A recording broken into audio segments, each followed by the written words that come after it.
Good morning, Magic players. Welcome to the morning show where we discuss all things Magic the Gathering. Are you excited for some Strixhaven spoilers? Get those questions fired up and let's get the discussion rolling around those new cards. Also, we do Decklist reviews, so if you got a 75 you need some feedback on, you are in the right place. Submit it to us, and both myself and the community will give feedback on that deck list. So brew up your cup of coffees and let's brew up some Magic this morning. Welcome to Coffee and MTG for March 31st of 2021. I am your host, Nikachu, the Merfolk Master. Good morning, everyone. Good morning to Frederick, MTG Ectoplasm, Tim, Steve, Ulamogs, Andreas, Rebecca, Mikey J, Donald, Steven, Fraser, Mizu, Spencer, Dexter Johnson, and Thomas Penny. Good morning. Eden already firing out the questions. Good morning, Nikachu. Do you think the card Clever Lumimancer is as busted as I think it is? Seems over the top busted. I'm assuming that's some new card. Let's see if I can find it very quickly. Luminarch.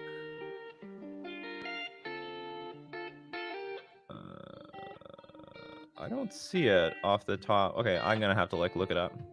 It's called Lu, and please tell me this is spelled properly. Lumimancer. Clever Lumimancer. Is this a completely new card? Nope. Oh yeah, well it is a new card, but all right, let's analyze this. Oh yeah, this is the new prowess creature. The new prowess creature. This card is fucking busted. This is actually super busted. Would not be surprised. I mean, okay, so there is one shred of good news that balances this card, and that is one toughness. But let's look at it. So it's a single white for human wizard. Magecraft. Whenever you cast or copy an instant or sorcery spell, Clever Lumimancer gets +2/+2 until end of turn. This is like Soulscar Mage on crack, basically, because, I mean, it's basically Soulscar Mage for the purposes of a prowess creature, except it deals double the amount of damage. I mean, you play this on turn 1. You could just die next turn if you don't kill this immediately. I mean, good luck, Tron. I mean, just a few Manamorphoses and some Lava Darts and Lightning Bolts and you're dead. You're just dead. So this card does look insanely dangerous. The silver lining is that the one toughness is a big deal. Like, it is a very, very big deal. It dies to, especially a lot of the cards that, cards that Prowess already plays, like Gutshot and Lava Dart. So the one toughness actually might end up making a difference, not to mention if you can get a Plague Engineer out, you name human or wizard, old Clever Lumimancers will die. I don't know how big of an interaction that's going to be because, I mean, of course, the Boros Prowess deck would probably have some sort of removal for it. But this has a lot of potential. I mean, they're definitely playing with fire when they made this card. We already know Prowess is just grossly just super powerful. We see that between the mono red Prowess decks and the Is It Prowess decks, that these 1-mana creatures that get pumped up with your spells, very underrated. They were super underrated. Now they're like basically overpowering the format. And this card is just clearly miles better. I don't know how much the one toughness is going to make a difference, but this +2/+2 is just like this is getting out of control. I was hoping they would be printing less of these cards, and instead they're printing more of these cards. Like, what the fuck is with this prowess crap for 1 mana? It's so hard to play around, and they deal so much damage. So I actually think this card looks like a fucking disaster. There's a disaster waiting to happen. And I'm not going to say that stuff is going to definitely get banned, but I mean, the Prowess deck is already so damn good. I don't know. I'm not sure. Would they go Boros? Would they go Jeskai? I'm not sure. But this card is definitely worth it. Maybe the other concession is that you do need white mana by turn 1. So, I mean, if you were to go Jeskai, that would really put a beating on the mana base. That would really make it difficult to... Because you need to have like 14 white sources to get this thing out on turn 1. But anyway, super outrageously powerful card. Clever Lumimancer. Expect to see this in Modern, people. Expect to see it in Modern. Hot Coleman. That's right. Let's go. Am I muted? Oh, you're muted. Oh, God. I was talking for forever. I was freaking out there. I just made this big, long spiel about Clever Lumimancer and no one heard it. Fraser T, Nikachu, what do you think about adding Colossus for life gain to that? I answered this yesterday. I think it's like okay, but I don't know if it's great because it doesn't put that much like. I don't think you can use the mana roll that much because you need to use Cryptic Command on your opponent's turn, not your turn. So I don't know. Like, it's playable. Obviously, it's a good card. 27 Noetic, any thoughts on the new Hate Bear for countering ETB effects? Yes. I think this is a good direction that Wizards should be taking with their cards. Let me go find it. Where is that? Creature. Oh, wait a minute. It's probably on this side or something.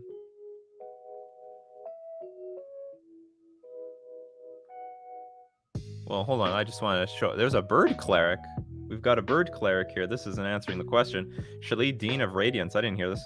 Flying and Vigilance. Legendary creature, though. Put a +1/+1 counter on each creature that entered the battlefield under your control this turn. Okay, that actually sucks, but I was a little bit more hopeful. Where is this card?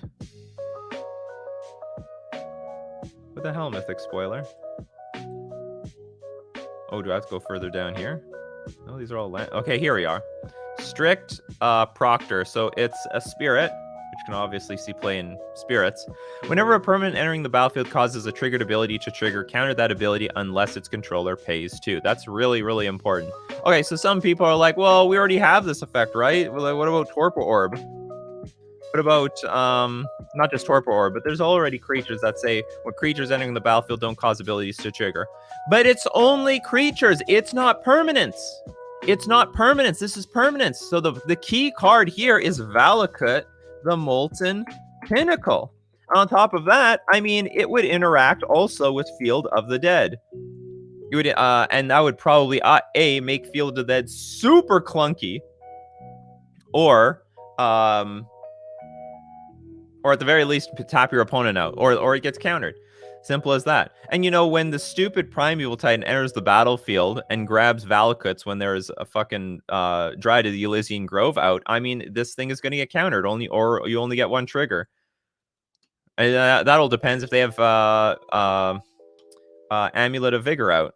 So I think I would like to see Wizards moving more in this direction. We're realizing that there's not enough answers to ETB effects, and the ETB effects stretch more than to just the creatures. I think we need more stuff for activated abilities, for triggered abilities, all this stuff. We need more answers. Maybe it's gonna come. Maybe it's gonna come in the form of Stifle. Maybe Stifle is coming in Modern. This would. I think this card would be fair in Modern. People are like, oh, it'll counter the fetch lands. There aren't that many fetch lands in Modern, all right? Stop exaggerating. Don't get so excited.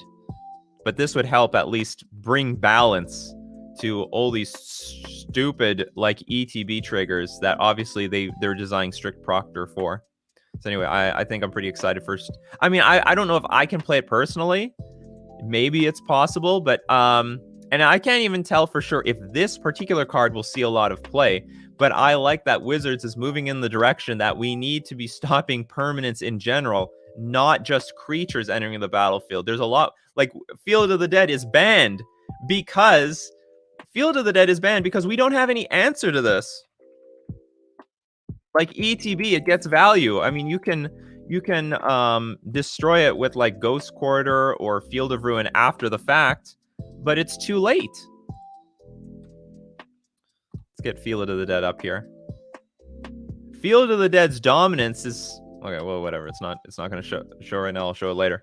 But the fact of the matter is, Field of the Dead dominated and got banned because we don't have answers to these types of cards. Wizards has never printed answers to this sort of design. I mean, the best answer basically is Blood Moon, because when it'll just enter the battlefield as a mountain, but not everyone has access to Blood Moon. I mean, and so anyway, that's the situation. So Field of the Dead now banned in multiple formats. This is a sign that Wizards did not pay attention to creating answers for non-creature permanents that enter the battlefield and have an ETB trigger. Anyway, so those are my thoughts. Don't know if the card will do great, but it's good that Wizards is giving answers to shit like this. Sam asks, what do you think about Kodai Ferocious Codex in Electro Balance? Sure, this is one of the new cards. If it shows up. Hope everyone's having a fire morning this morning. Yeah, agree to stifle. We need the stifle. Yeah, or just ban Valakut. It's weird to ban Valakut, though. Maybe Valakut's worth banning. But the thing is, Valakut's been around for forever. Oh, actually, Valakut used to be banned. I totally forgot about that. When I did my research to look at all the cards that got unbanned in Modern, turns out Valakut was actually banned at one time. Love me some Valakut and not being legendary, and that's another weird thing. It sounds Valakut, the Molten Pinnacle. It sounds like they're talking about, you know, when they say the, it's like there's only one. There's the Molten Pinnacle. Okay, so we were being asked about, like, is this card Cody? Oh yeah, this is the new potential Storm card. So you can't cast permanent spells. You can start play lands, of course. 3 mana for a 1/4 creature. Pay 4, tap, add 5 mana. When you cast the next spell this turn, exile cards from the top of your library until you exile an instant or sorcery card with lesser mana value. Until end of turn, you may cast that card without paying its mana cost. Put each other card exiled this way on the bottom of your library in a random order. So I don't understand why this is being put in Electro Balance, though. I don't get that part. Why would this be put in a balance deck? Like, what if you hit balance? Well, maybe balance is okay because you have the... Well, yeah, what if you hit balance and your opponent has no creatures or something like that? So, okay, I think that this card has a lot of potential. I don't know the full potential of it being in Electro Balance, though. I mean, I guess you can hit a... Yeah, I don't know. I mean, you pay 5 mana, you hit an Ancestral Vision. Honestly, I think if you pay 5 mana, you got to do something really big. You pay 4 mana, get 5 mana. You cast your next spell this turn, exile cards from the top of your library. You're gonna have a lot of cheap spells in hand. Maybe this is... I would have to see it play out. I shouldn't say it's rubbish or anything like that. It's it has potential for sure. Some deck in Modern is going... I mean, this is good. There's going to be a lot of brewing with the new cards coming from Strixhaven. I can see it right now. There's going to be... Modern is going to look so strange for the first few weeks with so many different brews. And this card is definitely very powerful. It has 4 toughness. Was that necessary? So Lightning Bolt can't kill it. You need to have Revolt to kill it with Fatal Push. This card's going to be a problem. This card could be a problem. Mikey J, of all the cards spoiled, which one has the most potential to be the next Confounding Conundrum? Now, Confounding Conundrum, truthfully, was very good against Valakut. It just wasn't good against generic cards. But let's wait until we see the whole set before we make any words about what is the next Confounding Conundrum. Aiden, any thoughts on Verdant Mastery? Well, I didn't see this one before. So I'm reading this for the first time with the rest of you. You may pay 4 rather than pay the spell's mana cost. Well, then why not? Search your library for up to 4 basic land cards and reveal them. Put one of them onto the battlefield tapped under an opponent's control. If the 4 cost was paid, put 2 of them onto the battlefield tapped under your control and the rest into your hand. Then shuffle your library. Okay, so I see. If you pay... anyway, this is unplayable, right? This seems like a commander card for the most part. Actually, okay, I don't get it. What's good about this card? It's 6 mana just to put 2 lands onto the battlefield. Like, we have better cards than this already. But you have the option to pay 4 mana, put one of them onto the battlefield tapped under an opponent's control if the 4 cost was played. Otherwise, put 2 of them onto the battlefield tapped under your control and the rest into your hand. Yeah, this is unplayable. Because you have to pay 6... If you pay 4 mana, you give your opponent a land, you put a bunch of lands in your hand. If you pay 6 mana, then you put two of them... If I understand this correctly, you just put two of them onto the battlefield, tapped under your control, and the rest in your hand. It's not good. Donald, how do you feel about, in Modern, Valentine, the Dean of Vane? We're gonna get a lot of these new cards questions. Oh, this is garbage. Absolute garbage. 1 mana, Menace Lifelink. There's already better Vampire. I think the Lifelink Death Touch Vampire for 1 mana is better. If a non-token creature an opponent controls would die, exile it instead. When you do, you may pay 2. Okay, if the non-token creature dies, exile it instead is actually pretty powerful. That's a very powerful ability. But anyway, when you do, you may... Shouldn't it be like when they do? When you do, you may pay 2. If you do... Oh, this must be a translation.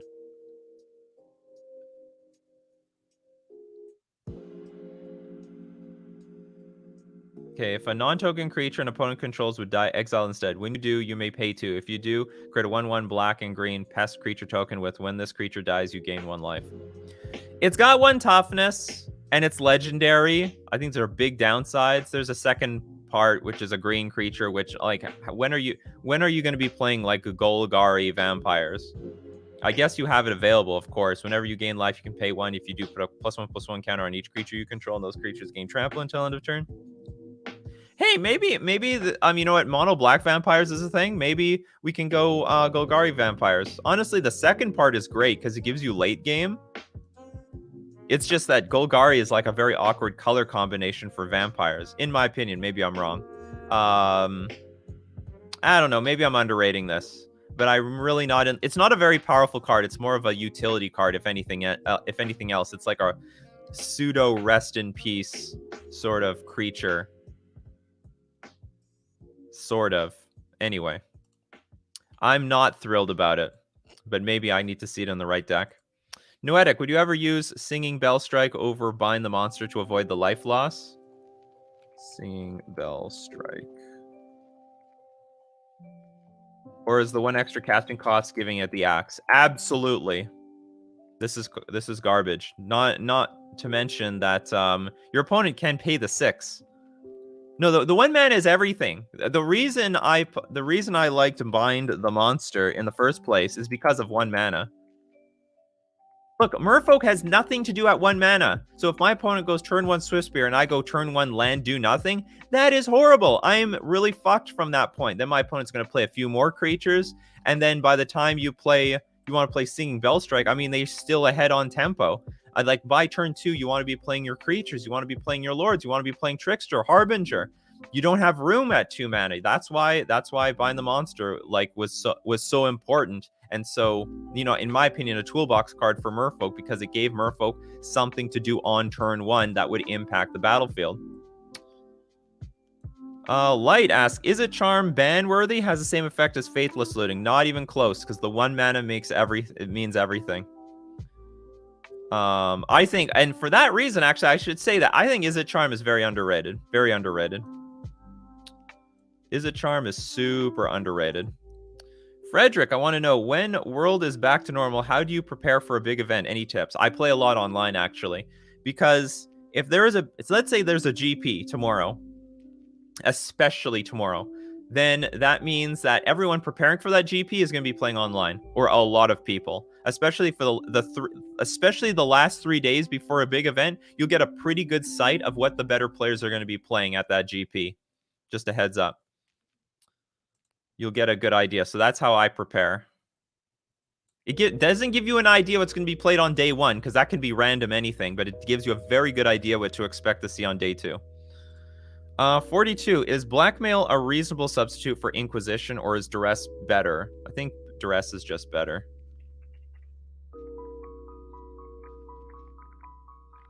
Target play, like, the thing is, with something like Duress, you want to be able to play it on turn 1 to interact with certain combo decks. Blackmail only works if your opponent has very few cards in hand. But at that point, like, that's not what Duress is for. That's not what you have the hand disruption for. You're probably playing the hand disruption for the combo decks. Target player reveals 3 cards from their hand. All right, here's all these lands and a random crap cantrip.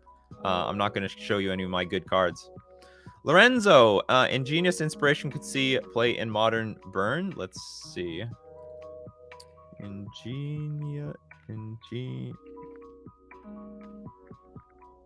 Assuming this is spelled wrong.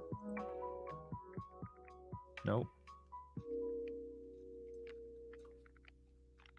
Or is it really Igneous?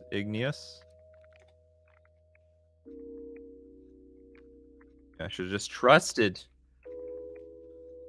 spelling. Oh, wow. I should have just trusted your spelling. 3 mana, deals 3 damage to any target and learn. Very unlikely.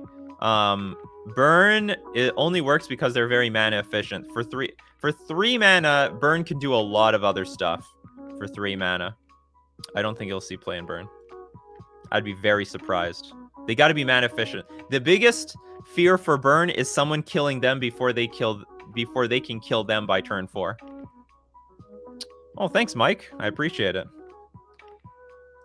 Boros prowess incoming. Jokes aside, the Luminancer is cool. Luminancer. Even though it's a 0/1, actually. I don't get all this fear about prowess. Everything dies to push even after they've cast 20 spells. You know what the problem is at this point, though, is they've printed so many of these prowess creatures that, I mean, blue-red prowess, for example, is already at the capacity that they have more prowess creatures than we can kill. That's the problem. They got Swift Spear. Okay, you fatal push it. They got Soulscar Mage. Okay, let's say you lightning bolt that. Okay, then they play a Sprite Dragon.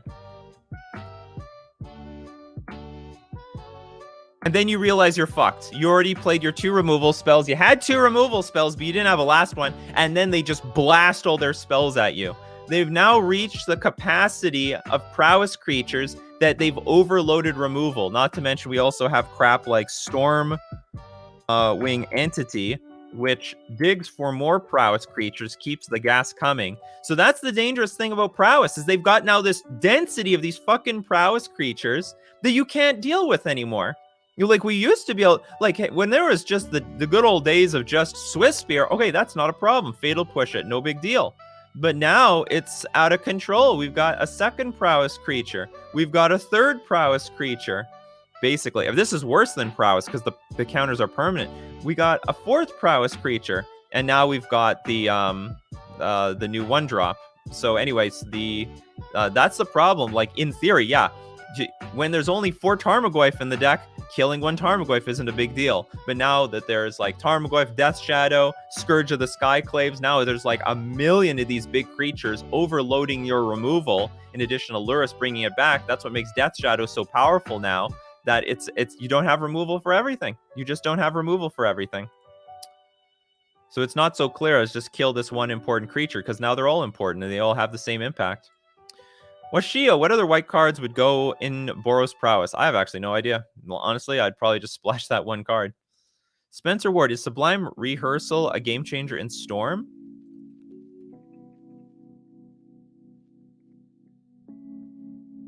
I bet this is a Izzet card. We're having some great conversation this morning.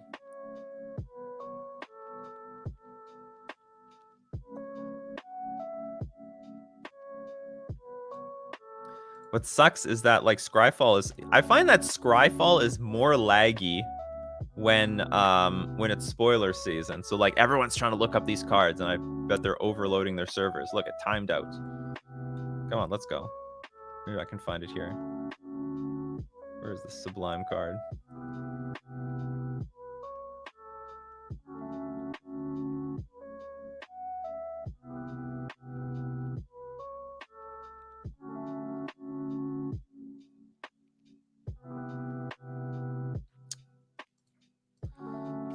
Sublime Rehearsal.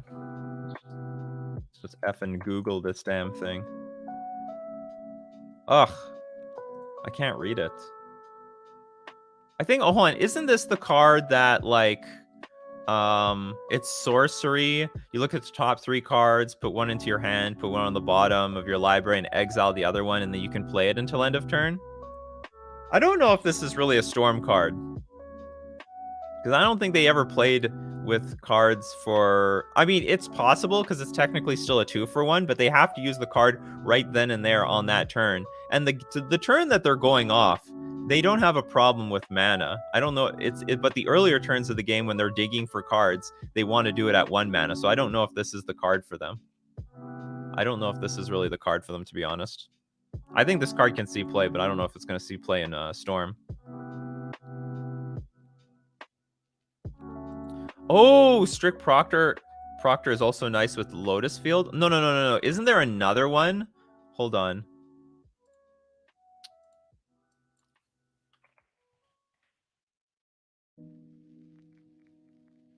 Okay, so, like, Strict Proctor Flying. Whenever a permanent entering the battlefield causes a triggered ability to trigger. Oh yeah, it can't.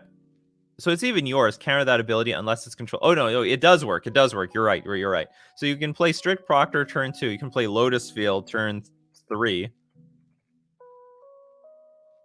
And so your Lotus Field will have a trigger. When it enters the battlefield, you have to sacrifice 2 lands, but you'll opt not to pay the 2 mana, and you just get a Black Lotus on a land. This might be a good spec card at this point. I mean, there's now multiple ways to turn Lotus Field. Maybe this card can get banned if they keep making this stuff. That was the danger of making a hexproof land that adds 3 mana. This card could get very dangerous really quickly as we create more cards like Blood Sun and Strict Proctor to negate that downside of sacrificing 2 lands. Interesting.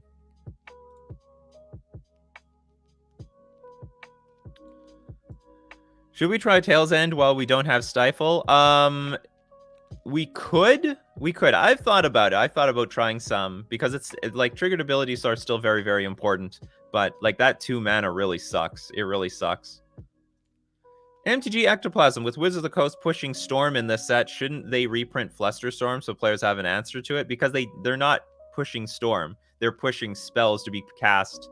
They're pushing payoffs on creatures when you cast that many spells. Flusterstorm very specifically counters the Storm mechanic. So I don't really see Flusterstorm being necessary. If anything, creature removal is the most necessary thing because you just kill the creature and then everything that they've built their creature on is just gone. Ben asks, what do you think of the new 0/1 Prowess creature? I think it's busted. We just talked about it. The problem with Stifle is that it's exclusively good against fetch lands because you end up even on cards. How are you supposed to stifle the 6 Valakut trigger and be okay? Because it's not the 6 Valakut trigger. Very often you just need to trigger, like you might only need to counter 1 Valakut trigger, and that's enough to just win the game, to stall the game. Not to mention, like, I mean, from a Merfolk perspective, I really just want to keep my creatures alive. So when they go Primeval Titan with the Dryad of the Elysian Grove out, I guess I don't even need to hit the Valakuts. I can just counter the Primeval Titan ETB trigger, and then they don't even get anything. It's just more versatile. But like in the late game, when they play a Valakut and then a land, I can stifle it. It's all about just buying time before I can win or answer the Valakut itself. Jarl, good morning, and Fish Fam. Still working since 8 a.m. Oh yeah, all right. Keep on working. Cody, what do you think of Wandering Archaic in Tron?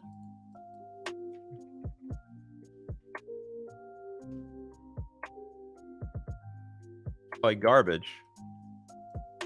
Okay, 5 mana. Whenever an opponent... Oh, you can cast it for 3 as a sorcery? What the hell? So whenever an opponent casts an instant or sorcery spell, they may pay 2. If they don't, you may copy that spell. You may choose new targets for the copy. It's a 4/4 creature. That's not bad, but it's very awkward on Tron mana because it's 5 mana. I mean, you don't get to ramp. That doesn't really help with the Tron plan. And sorcery 3. Each player looks at the top 5 cards of their library, reveal a land and/or instant or sorcery card from among them. Then puts the cards revealed this way into their hand and the rest on the bottom of their library in a random order. Each player gains 3 life. It could see play. It could see play. I don't know where where they would squeeze this in. But you know, 4/4 body is pretty relevant. They could squeeze that in. They've played Thought-Knot Seer before. That's possible. It has a lot of words on it. Tontoro, Grinning Ingus plus Burgi will be available in Pioneer and Standard. Thoughts? I think Burgi is the... Hold on, what is Grinning Ingus, though? Or Ignis?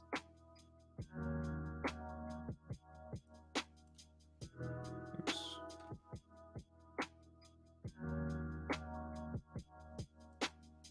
Return Grinning Ignis to its owner's hand for a red. Oh, this is a creature. Add 3 mana. Activate this ability only anytime you could cast a sorcery. So what is this? You can like play this infinitely or something for a red. Return this thing back to the hand. Add 3 mana. No, you can't play infinitely because you always have to pay a red. I don't get it. How does this work with Bergie? Maybe I'm thinking of the wrong card. Oh, I am thinking about the wrong card. Whenever you cast a spell, add a red. Until end of turn, you don't lose mana as steps and phases end. Creatures you control can boost twice during each of those turns rather than once. So, I don't get it. Actually, what is boost? I don't know what boost is. Okay, so there is some sort of combo where you can just play your creatures for forever now. Is it an infinite mana, though? I mean, it's just infinite playing the same thing over and over again. Yeah, infinite cast. But that doesn't make infinite mana. What is boost? Yeah, you still need a payoff. Like, you can loop the same thing over and over again, but this doesn't actually do anything. Well, then that's still three cards, and there is no storm cards in Pioneer. It's Boast.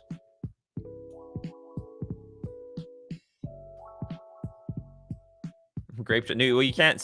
We were talking about Pioneer. In Modern, this is unplayable because you just have to kill one of the creatures. There's no storm. There's no storm in Pioneer. What's wrong with you people? Storm off and I mean you can storm off, but there's no grape shots.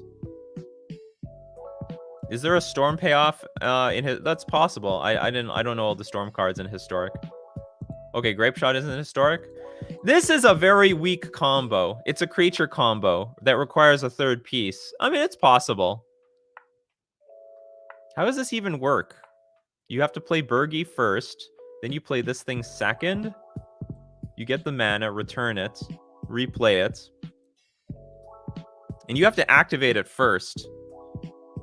I don't know about this one. Well, I'm sure someone will make a deck out of it, but I imagine it will. If there is a combo made out of it, it's going to be fair. It's like two clunky creatures. They're both 3 mana. So I think it's going to be fair one way or another. It's going to be a relatively fair combo in the grand scheme of things. Pedro asks, hey, Nikachu, what do you think about a new card, Thrilling Discovery, instead of Cathartic Reunion in Dredge? Okay, first off, okay, we'll look at Thrilling Discovery, and it is thrilling for Dredge. But there is no way, there is no chance that this is replacing Cathartic Reunion. There's 0 chance this card will replace Cathartic Reunion, because it is strictly worse than Cathartic Reunion. Can you guys guess why? I'm going to get Cathartic Reunion up here.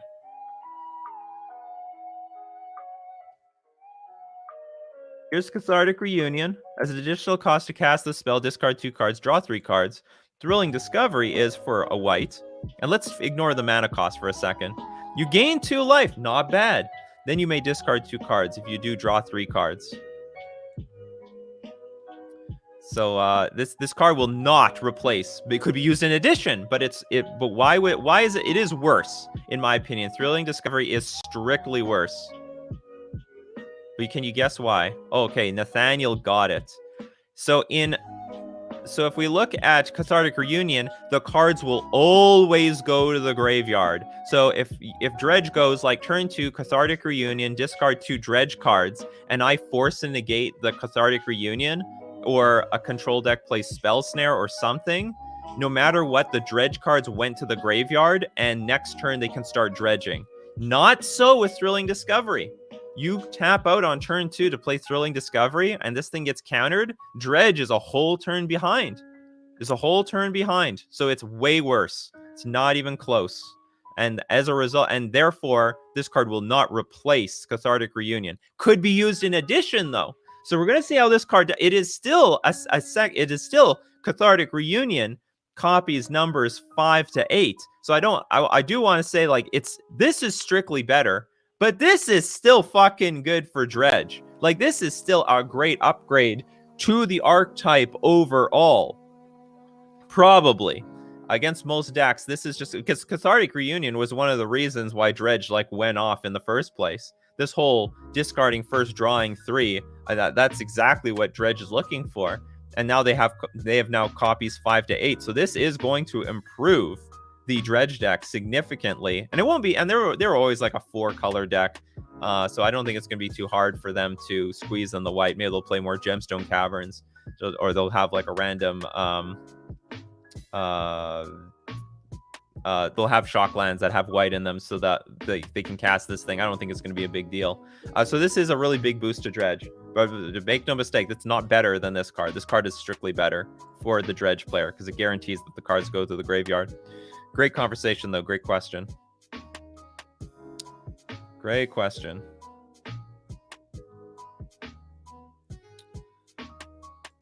Brian Cross, hi, I'm new to the channel. If you could design a card to shake up Modern, what would it be? I don't need to design any cards. Wizards does a really good job of it as it is. Hot Cold Man, how amazing is the Faithless Looting art? Do you have the Japanese art cards? I want all of them. Oh, it depends what Faithless Looting art you're talking about, Hot Cold Man, because one of them is really debatable. It's been under a lot of fire and made one of the but I think you're talking about Japanese ones. And like I sort of agree with you. I like all these I love all these Japanese versions of these cards. They look gorgeous. Like I want to own these cards, and I'm not even going to play with them. They look amazing. I mean, they're just breath. I love the colors. I wish the cards just looked like this in general, you know? And thanks to the Japanese language that they write things vertically, it actually makes better space of the card, makes better use of the card. Because, you know, this is sort of a vertical platform the card is in. Anyway, I love it. Top of the Flogs is anyhow viable for 8-rack to incorporate Professor Onyx as a budget option to Liliana? Not a chance. Isn't Professor Onyx like 4 or 5 mana? 6 mana. Forget that. You just forget about it. Like, as an 8-rack player, some percentage of the time, I mean, depending if you're playing Ensnaring Bridge or not, you need to empty your hand, and you're not going to do that with Professor Onyx. You don't need if you can't afford Liliana the Veil, just don't play Liliana the Veil. Play some other cards. Like, there's other ways of building your deck. You don't need a Planeswalker. Just because you have a Planeswalker, like, the purpose of Liliana the Veil is just to keep each player discarding cards. Find some other cards that do this. Or use another Planeswalker, but it has to be cheap. 8-rack needs to be on the cheap curve.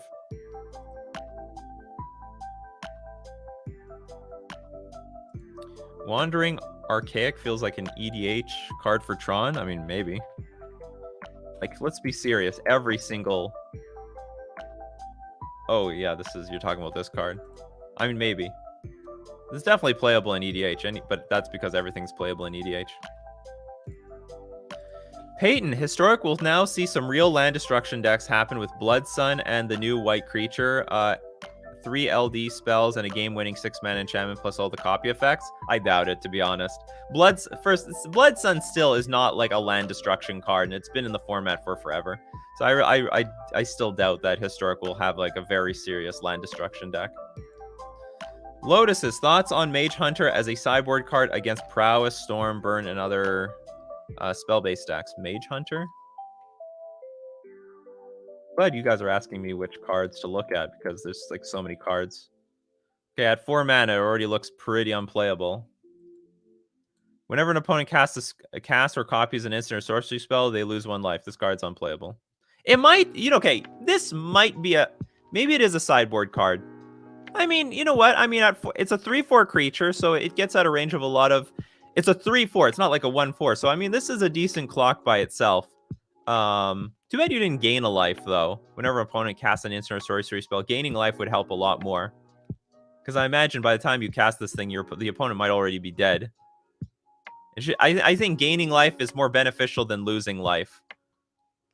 Way more beneficial, because by the time you play this, you might be at 5 life, and they're at 17, so who cares if they lose life? I mean, they're just going to kill you from there. So maybe, but I still doubt it, because that's against those prowess decks. It's them losing life is not what matters at that point in the game. Arvel, Guten Tag, what archetypes do you think should get a boost in Modern Horizons 2? I was thinking maybe Urza. No! Urza does not need a boost. The decks that have never been a deck should get a boost. Like, that's my opinion. Like, yeah, they helped out Goblins a little bit, so that and Goblins won some tournaments as a result, but they need to help more of those types of decks. They need to help Slivers. They need to help, I don't know, what are some other beloved? They need to help fairies, because they like had a fairy set and they didn't even actually really help. They need to ban Plague Engineer. They need to help, what are some like fringe archetypes that are like, they need to help Soul Sisters. They need to like, I don't want decks that have already had their time in the sun to get more upgrades. And like, to be serious, Urza is just one card away from being a big deck anyway. Like, that's what they did. They gave Urza to these like prison decks and other artifact combo decks, which already existed. So why did you boost? I don't like it when Wizards boosts decks that are winning already. So like, and that's what they're doing these days, because that's their way of thinking that this is how the cards are going to get sold. Let's boost the decks that already win, and all the decks that are struggling, fuck them. And I don't like that. I don't like that at all. I would rather that they keep boosting decks that have no presence in the metagame, give them a fucking chance. We got to boost dwarves. They got some good dwarves out there, but they don't have enough to make a 75. Let's boost dwarves. So no, I'm not. I don't actually want to see Urza getting. I don't want any. I don't want Death Shadow getting any more Death Shadows. I don't want any more of that stuff. They got to stop it. 2 thumbs down for boosting tier 1 archetypes already, in my opinion.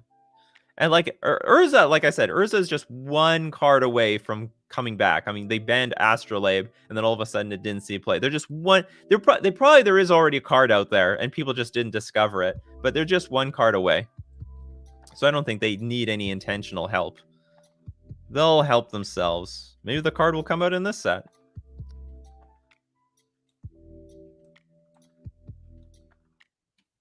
Fuck Tribal PogChamp. Yeah, we need to help the cats and the dogs. I think Living End already has its evolution. Sodek is already working on it. They could, I mean, at this point, they probably could boost Affinity. I don't know how you do it. I'd probably just unban the fucking artifact lands at this point. Would not. I don't think they'd be OP.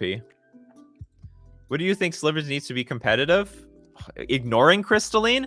Then ignoring Crystalline, they need to print Slivers that have abilities that don't cost mana. There's some great Slivers out there, but they all cost mana, and that's a big problem for Slivers.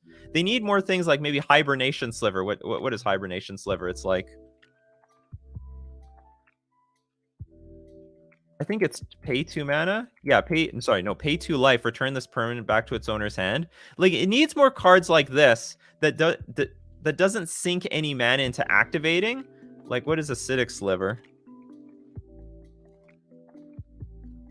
I think this one costs. Yeah. So this card would be good, but the problem is, so it's like all Sliver. It's not legal in Modern, but cards like this don't work. All Slivers have pay 2, sacrifice this permanent, deals 2 damage to target creature or player. These cards aren't that good because you don't have the mana available. You're a tribal deck. You're tapping out all the time. You'll never have the mana up to actually use this crap.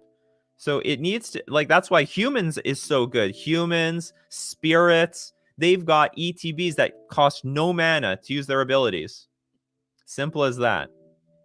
So they need more Slivers that have good abilities but don't cost mana, and in my opinion, that would help a lot. All right, people, it's time for deck list review. So if you got a 75 you want to share with us, go into my description, join my Discord. There's a link to my Discord. It's a wonderful Discord. Find the channel Deck List Review, and then enter the command !review deck space, give the URL to your deck list, and you'll be eligible at random for deck list review. And as people submit their deck list, we are going to start by thanking our sponsors, starting with FusionGamingOnline.com. The deal of the week at Fusion Gaming Online, save up to 15% off all borderless singles. So, I mean, if you're looking for, that Oko Thief of Crowns for your Simic Merfolk deck, you never got it before, and now you want to save some money, go to FusionGamingOnline.com, 15% off on those borderless cards. Also, don't forget, save 5% off all your purchases in addition to that 15% when you use coupon code Nikachu at checkout. We're also going to thank Mana Traders, the premier place to rent Magic cards online, and basically the best way to play test all the new cards that are going to come out from Strixhaven. There's going to be a lot of brewing happening. Don't buy into your decks. You're going to want to borrow them with Mana Traders. You can support the channel by using my Mana Traders link in the description below, or save 15% off your first 2 months by using my coupon code Nikachu.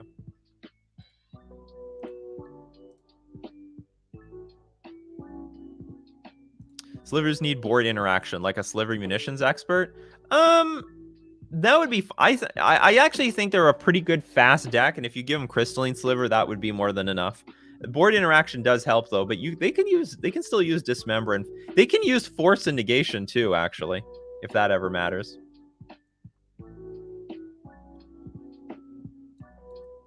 Well, the thing is, okay, so the Drangoa asks, I don't understand. They don't understand why, like Oko and Uro, they know it will be banned 100%, but they still need to make and steal money, and then 1 month after pre-release they ban it.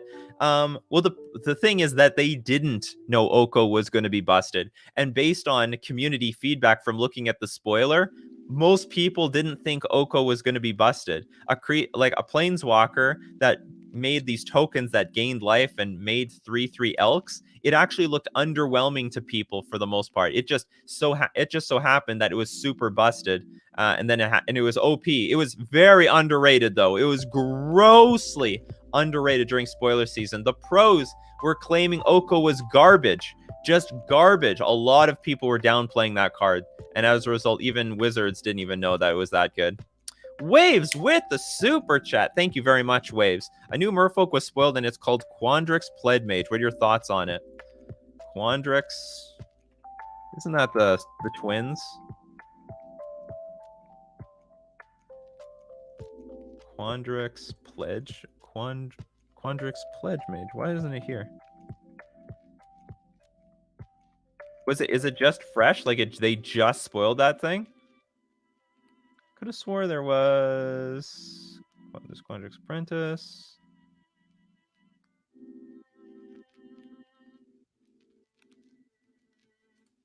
Let's use Uncle Google.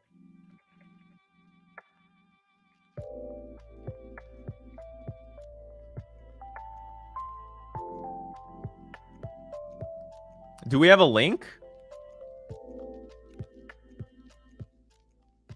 Do we have a link to this card? I don't see it. I can't even Google it.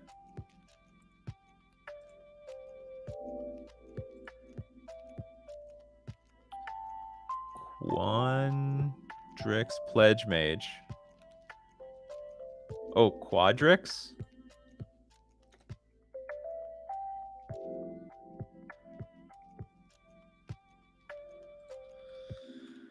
Sort by new spoilers. All right, let's check this out. Quadrix Pledmage, 2/2 creature. So it is new, fresh off the presses. Common, 2 mana. Oh, sorry. So it's a hybrid of 2 colors and a generic. Magecraft. Whenever you cast or copy an instant or sorcery spell, put a +1/+1 counter on Quadrix Pledmage. Garbage. Absolute garbage. We do not. I mean, for 3 mana, we basically have a grizzly bear. It's basically a beautiful picture. Very nice, but nothing. It's hilarious. I mean, they look at Sprite Dragon.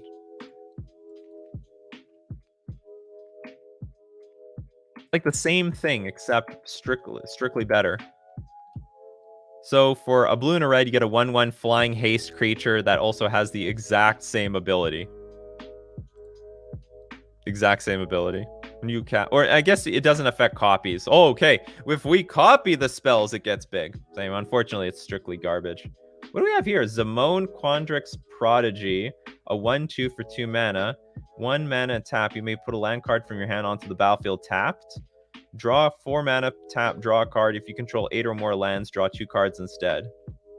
That's actually pretty strong. I don't know what deck is going to use this, though. We have also Manifestation Sage. Whenever Manifestation Sage enters the battlefield, create a 0/0 green and blue fractal creature token. Put X +1/+1 counters on it, where X is the number of cards in your hand. You're not going to have many cards by the time you get to 4 mana. Anyway, we'll look at the rest of these maybe tomorrow. Anyway, thanks for asking, Waves. My thoughts are it's unplayable. Very, very unplayable. Unfortunately. No surprise here. Unplayable Merfolk.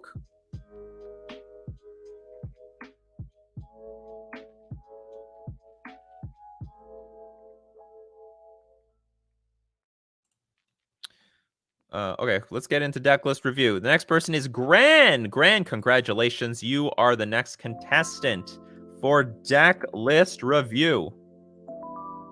By next, I mean you're the contestant of today. All right, everyone, get your thinking caps on. We've got a modern deck here. Cleric Company. Holy shit, we're splashing green for only one card. Archfiend's Vessel.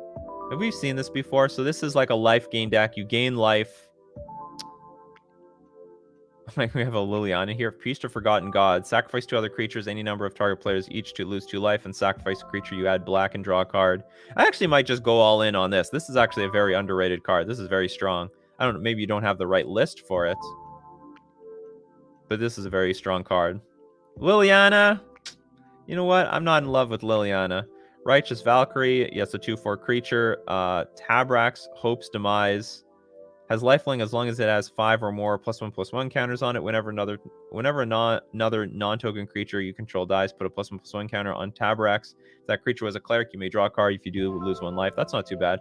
And then we have Veto, Thorn of Dusk Rose. Whenever you gain life, target opponent loses that much life instead. This is like your best card, isn't it? Like this, isn't this where the synergy is? So you have to go, I don't know if you go all in on this card, but you should at least have 3. So definitely remove the Liliana, which is I think you're just playing this because it's sort of a cute pet card. Play with 3 Veto, Thorn of Dusk Rose. You have 29 creatures. That's not too bad. These don't work together. I'll just put that out there right now. These do not work together at all. You might be better with like Village Rights instead of Collected Company, and then maybe utilize Village Rights with Unearth, because you can Village Rights, sacrifice a creature, draw cards, and then unearth them back. Because Collected Company wants max creatures in the deck, and Unearth wants max creatures to die and then be put in the graveyard. So if you have like an abundance of Collected Company and Unearth in your hand, they don't really work together. Or very specifically, like you have 29 creatures, which is not bad. Which is not bad, I should say, which is not bad for Collected Company. But it could be better, especially when you're looking for you might want 4 Veto, Thorn of Dusk Rose. It wouldn't even be that bad. Sacrifice 2 other creatures, any number of target players, each lose 2 life, and sacrifice a creature. You add black, and draw a card. I don't know if this is the... I think this card is very underrated. It's very powerful. I just don't know if this is the best deck for it. Fecundity. Well, it's such a light splash, and it's so easy. Honestly, it is pretty easy to splash the green. It's a 4-drop, so like just putting it like... you might have these like... Was it... I don't know about the Forest. Honestly, I would just not play with the Forest. I think this is your clunkiest card. If your opponent plays Blood Moon, then fuck it. You lose to Blood Moon. If anything, against the Blood Moon decks, just side out your Collected Companies. You should maximize on Plains and Swamps versus the Blood Moon decks. And you should have a very, very light green splash. Maybe even, I don't know if you need 8 or 10 green sources. How many green sources do you have? 4, 5, 6... 7, 8. I don't know if 8 is enough for Collected Company, but it's close. It's close. Chris Ross with the super chat with the suggestion. Athreos, God of Passage. I'm also brewing Clerics.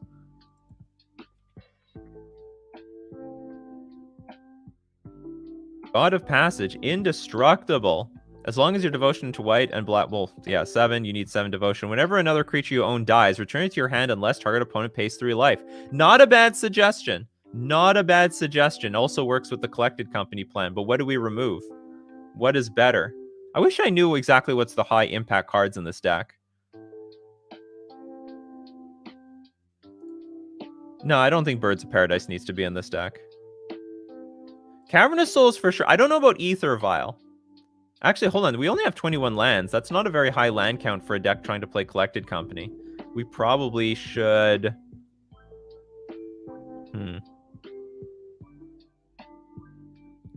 We probably need to remove at least 1 more card for us, another land. I don't even know if Ether Vial is super important, given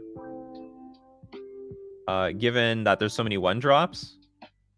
Like, it's better. It's better, I guess. But not mandatory. Seems also... I can't tell if this deck is on a budget or not. Yeah, we're definitely going to remove... I think we remove Liliana for another Veto.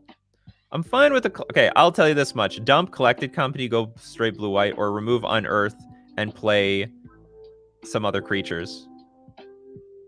Like maybe some Athreos and some and another land. Just trying to figure out how good. Whenever another cleric you control enters the battlefield under your control, you gain 1 life. Because I really don't like these two together in the same deck.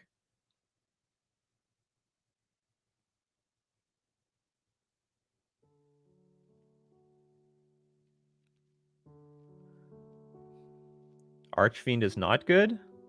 Archfiend's Vessel. Lifelink, whenever it enters the battlefield, if it enters the battlefield from your graveyard or you cast it from your graveyard, exile it. If you do, create a 5/5. Oh yeah, this is sort of like a gimmicky card. Well, it's gimmicky, but it's okay. I understand that, like, that's your payoff with Unearth. And a 5/5 creature is not bad. It's not bad. 1 mana for a 5/5 creature, and then you can use, like, what is it, Priest of the Forgotten Gods to sacrifice it so that you have the mana to unearth it. So maybe it's better off we just don't play with Collected Company. I don't know. I don't like this combination. Maybe I'm wrong. I've never. It's like some food combination that looks like it's gonna taste bad, but maybe it tastes great. But definitely 1 less Liliana, 1 more Veto. Like, obviously, probably we should have. These are all clerics, so you should have Cavernous Souls in this deck. You should have Cavernous Souls. I don't know what you want to remove, but you should try to find some room for Cavernous Souls. Like, ideally, no Godless Shrine, just play 3 Cavernous Souls, because it's not green mana that interrupts with casting Collected Company. I just wanted to clarify. I think you need 10. How many mana sources do you need? I think you need like 1 or 2 more green sources. Oh, you only need 7. Collected Company. Oh no, that's in a 40 card. You need 10 sources to play Collected Company reliably. I don't know if you draw enough cards off of things like Priest of the Forgotten Gods to justify it. And actually, yeah, maybe Fatal Push is better than Path to Exile. But I don't know. Like, this ramps people up.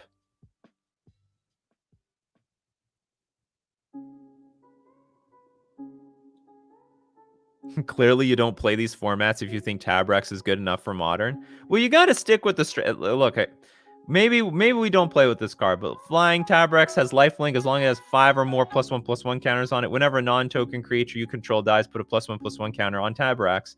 If that creature was a cleric, you may draw a card. See, it's the drawing card part that is very appealing. Because if you get like something like Priest of the Forgotten Gods, like, this is like a creature toolbox deck. Not toolbox, like, it's almost like Aristocrats.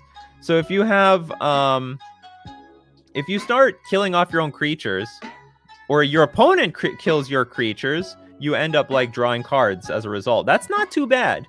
That's not too bad. Is it like the most broken card ever? No, but this is like a cleric synergy deck. So it's not the worst thing that's ever been suggested on Coffee and MTG. So you have to add 2 more green sources to this thing because you don't have enough. Maybe one of these pathways need to be... You should probably have 4 Concealed Courtyard, 3 Cavernous Souls, and I don't know where you're going to squeeze in the other 2 green sources, but you need some more green sources for Collected Company. Sideboard: Path to Exile, Damping Sphere, Core Firewalker, Remorseful Cleric, 3 Dismember, 3 Utter End. Maybe this should just be Fatal Push. I don't know what you're trying to kill. And Fatal Push can kill Scourge of the Skyclaves and Death Shadow, whereas Dismember cannot. 3 Utter End? I don't know. This seems crappy. I don't know what to replace this with, but this just seems worse. This doesn't... 4 mana for a removal spell is not very good, especially since you're playing Collected Company already. So this is going to make, like, your curve really clunky. Chris has some list. Playing Athreos, Battle Tot. Well, I don't know what any of these cards are. Cannot really analyze them. But for Gran, maybe you know what these cards are. Yeah, I think Push is better than, say, Dismember, at the very least. And then I don't know what Utter End should be.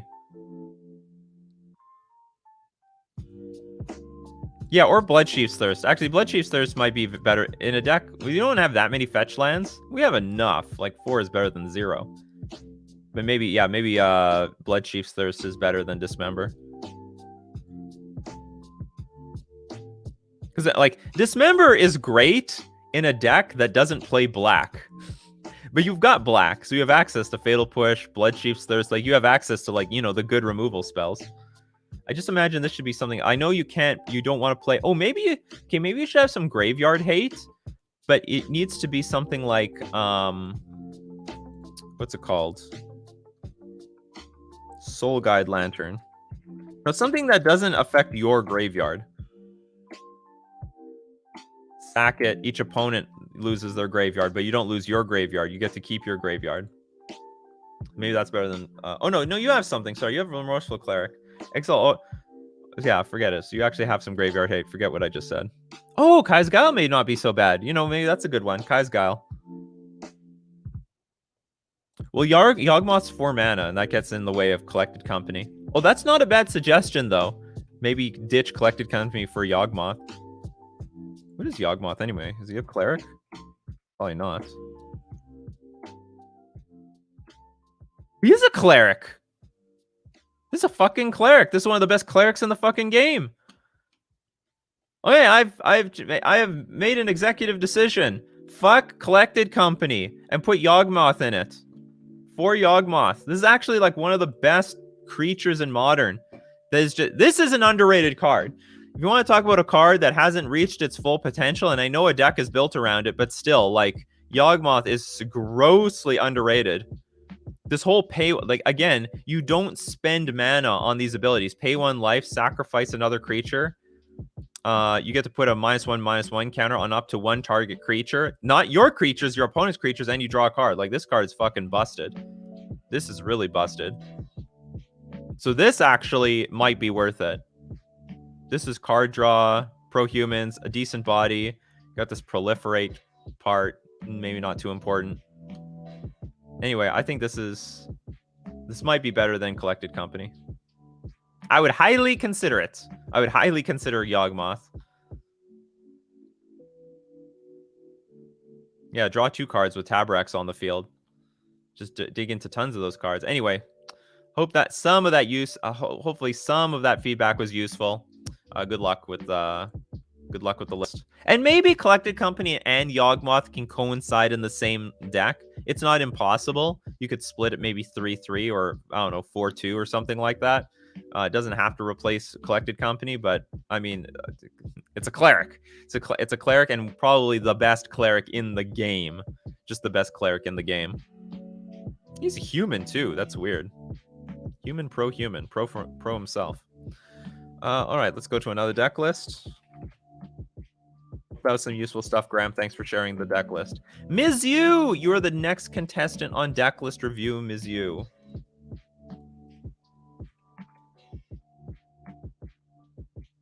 What do we have? Marblue Stoneforger?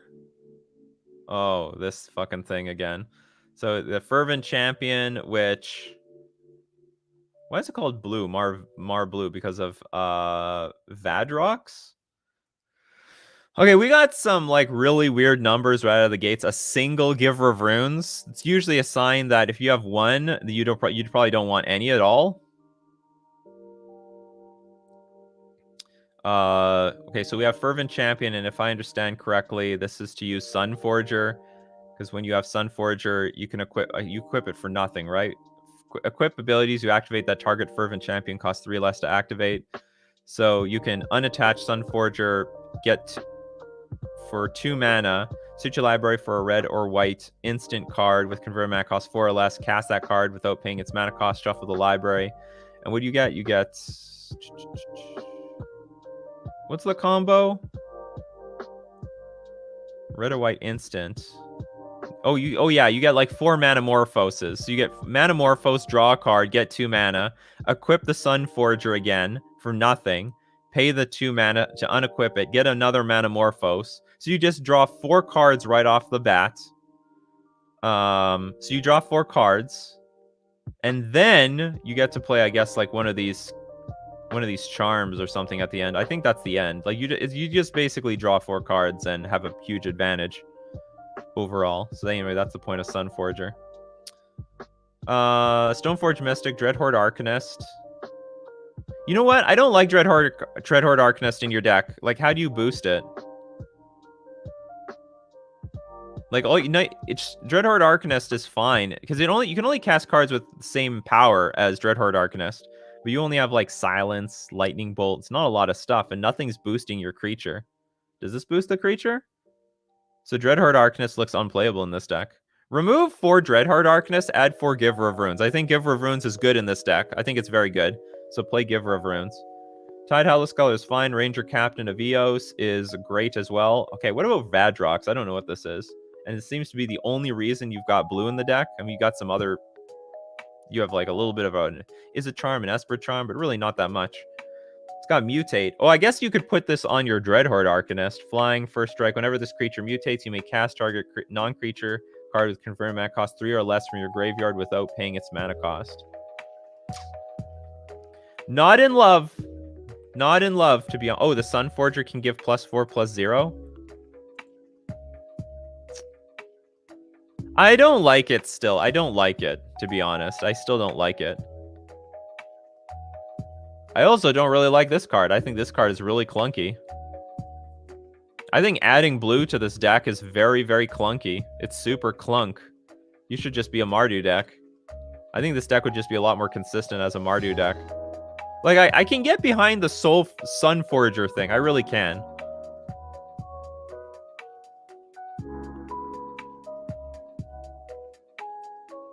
Yeah, the thing is, Arcanist can wear the equipment, but it's so clunky. The problem is, like, you pay, like, because you pay the... Well, I mean, if you've got Fervent Champion out, I guess it's fine. No equipped abilities that target Fervent Champion cost 3 less to activate. You're paying the full 3 on what's it called? Dreadhorde Arcanist. This card will do nothing unless you've got Sunforger out. And is that even your first thing you're going to go for when you play Stoneforge Mystic? You probably are actually going to look for Batterskull most of the time. So I think you still drop Dreadhorde Arcanist and you get put 4 more Giver of Runes. I'm not really in love with this card, but I'm going to say keep it just because it seems that's why you're splashing blue. But I'm just like, your deck is just going to, I don't think it's worth it, is what I'm saying. It's just not worth it. Maybe, well, I don't know. Maybe giving your Batterskull flying is underrated. Maybe I'm underrating this, but you already have like Maul the Skyclaves for flying if you really need evasion. You know what I mean? I don't think you're gonna. Well, you're gonna pick Stoneforge Mystic almost turn 2 almost all the time. How does it work with Decklist review? Go into my description. There is a link to my Discord. Go to Discord and then use the command. Oh, where's my command? Although this is going to be the last deck list we're going to look at today. Not splashing for Vadrox. I can mutate for white-red. That's true, actually. Yeah, so you don't actually have to play the creature. You can just mutate. I'm still not in love with it. What is Ranger Captain of Eos in here for? Just to find... Oh, you can find Fervent Champion. Oh, and you can find your one of Giver of Runes.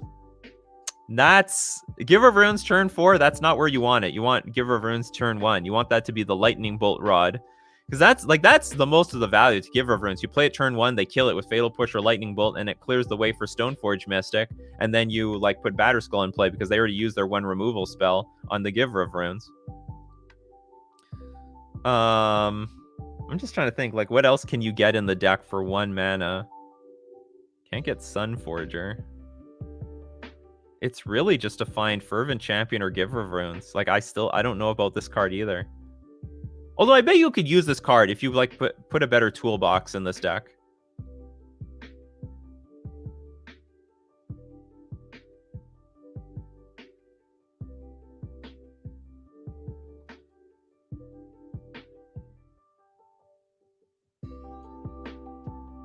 What is going on here? Some sort of discussion in the chat. Oh, check sideboard for more Ranger Cap. So like, oh, we have Giant. Okay, so now we have some real stuff here. Giant Killer, another Giver of Runes, which should be in the main deck. The Grim Lavamancer. I mean, you know what? Honestly, if I were to try... you've got the toolbox in the wrong spot. You've got the toolbox in the sideboard, not in the main deck. If I were, like, honestly, if I were to try, like, change some big things, I would still put Forgiver of Runes, no Dreadhorde Arcanist. This is just too fancy. It's way too fancy. I might scrap the Vadrox or scrap some number of spells here and put in that Giant Killer. Put in that maybe one of Grim Lavamancer or that Hex. I don't know about Hex Parasite. Maybe Shadow Spear, because then you have like Stoneforge Mystic and also something else. Well, man, I don't know how useful Shadow Spear is in this deck. Giant Killer isn't that bad though, but I would go like all in on Ranger Captain of Eos and then have just a bit of a toolbox. You know what I mean?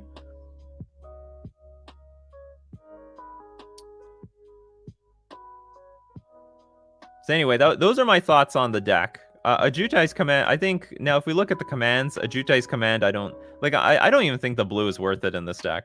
It should just be, maybe Esper Charm is fine. Esper Charm is not too bad. Kai's Gal is good. Kolaghan's command is fine. Terminate is good. Rakdo, you're just like, love all the one-ofs. How do we make use of these one-ofs? There's like one-of central here. Is there a card that searches for our one-ofs? Not really. So actually, there's a lot of inconsistency here. You can't even find silence, right? Look for a creature card. Like, and then okay, is there a reason why there's so many one-ofs in the deck? Because really, you're just making a very inconsistent deck. There's like no point to all these being one-ofs. You should double down on like the good cards. So, Sunforger? Oh yeah, it's 4 or less. Okay, that's fine. Okay, that's 4. It's 4 or less, not 3. It's not like less than 3. For some reason, I thought it was just for the purposes of finding 4 Manamorphose, but it's actually right. Okay, this is fine. This is fine. You can even get Ujutai's command. Convert mana cost 4 or less. Okay, that's fine. That's fine. Silence is probably a crap card, though. You could probably replace this with something else. But I might go 4 Ranger Captain of Eos. Still don't like this card. Tide Hellscaller is fine. And what else? And then fit in some of these other cards. Like being able to grab a Giant Killer, that's not bad. Like, I don't mind the idea of playing turn 3 Ranger Captain of Eos. You find your Giant Killer, and then you destroy some giant creature that's on the battlefield. Or even Giant Killer as a creature is not that bad, pending the matchup. 2x Sunforger is enough because of Stoneforge Mystic.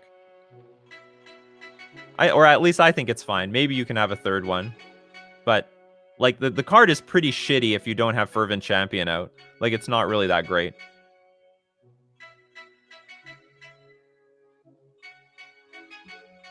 There's Fist of Flame.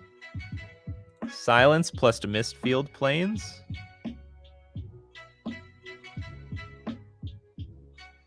Hold on, what is this other combo? Fist of Flames.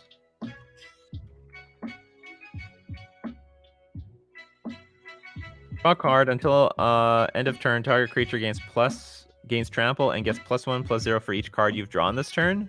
That's not that great. It's just like it does a big chunk of damage, but like I don't. I think it's crap. Mistfield, isn't that a land?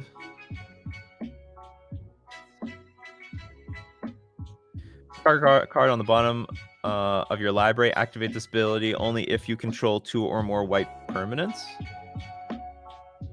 I think this is a bit fancy. Is Mistfield Plains in the deck? Activate this ability only if you control 2 or more white permanents, which we, at the moment, don't have a lot of. I think it's fancy. I think it's too fancy. I don't think you should focus on jank combos like that. And by the way, that's not a lock. That's all, your opponents can't cast spells, so you need to be ahead for that card to work. And if you're ahead, you're winning already. So it's trash. Get rid of it. I would get rid of Silence. I think this is a very bad lock.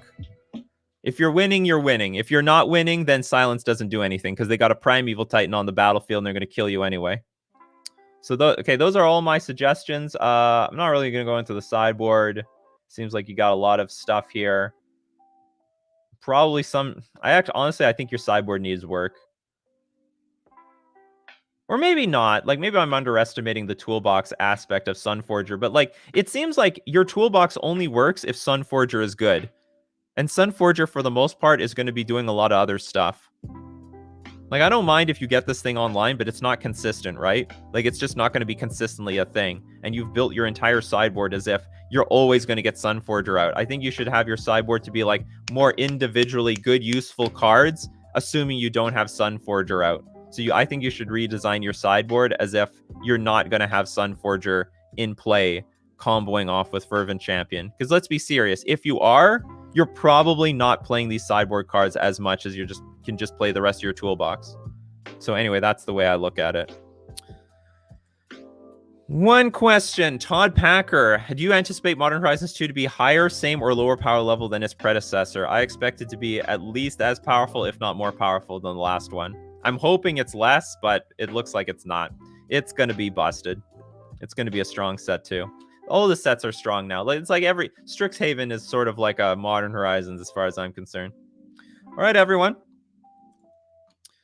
That's going to be it for Coffee and MTG. If you want to watch the replays, don't forget you can find it at Nikachu MTG streams. And if I didn't get your comments, questions, or deck list, we do this Monday to Friday, 9 o'clock a.m. Central Standard Time. If you want to support the channel, leave a sub at twitch.tv/NikachuMTG. You can become a Patreon at patreon.com/NikachuMTG, or you can join on YouTube. Also, you use super chats once in a while. That's all good too. So, as usual, though, thank you very much for making me part of your daily routine, because this show is nothing without all of you. If it wasn't for your conversation, this show would be absolutely nothing. So keep brewing up that coffee, and we'll keep brewing up magic. See you guys next time.